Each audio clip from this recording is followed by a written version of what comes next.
In this English lesson, I wanted to help you learn the English phrase more or less. In English, when we say more or less, it means almost or sort of. If you asked me if I was done cleaning my house, I might say more or less. That means I have most of the work done. Maybe there's a couple little things here and there that I still need to clean up, but I'm kind of done cleaning the house, more or less.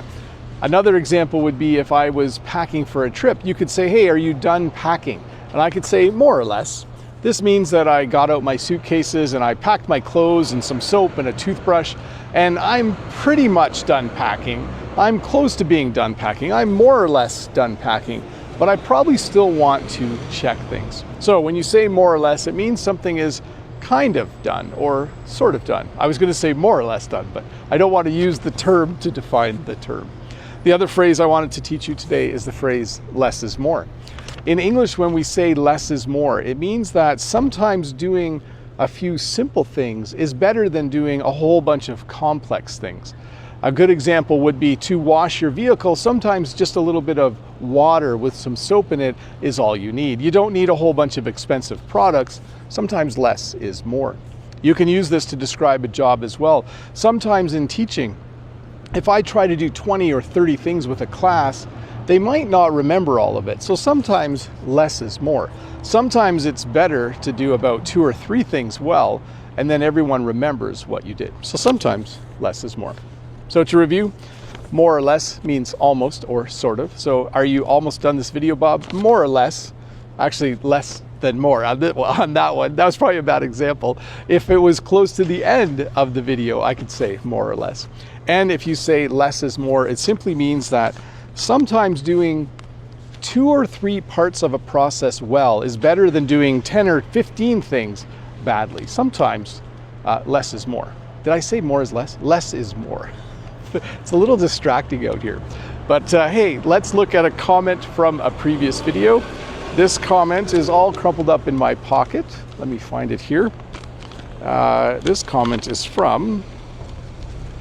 Can't get the paper open. See, I'm struggling here. Hello, how are you? Good, how are you? Good. How do I get to Service Ontario? I think I've driven past it. How do you get to Service Ontario?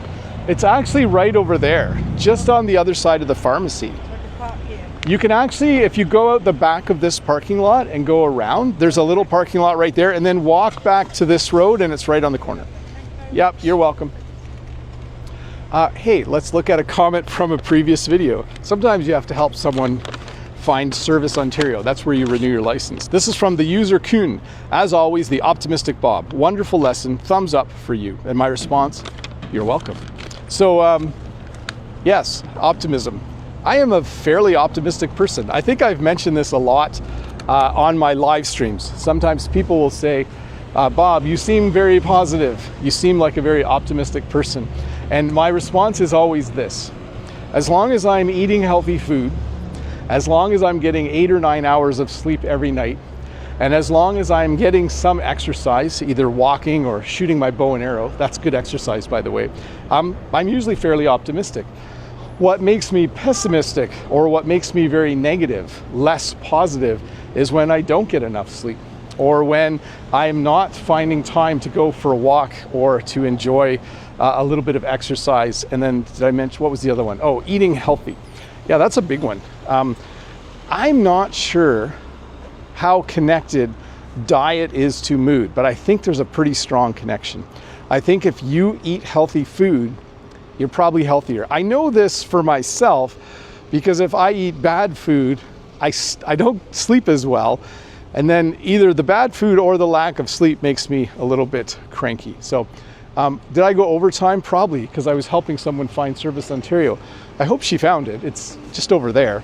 I hope my directions were good. Anyways, thanks for watching. I'll see you in a couple days with another short English lesson. Bye.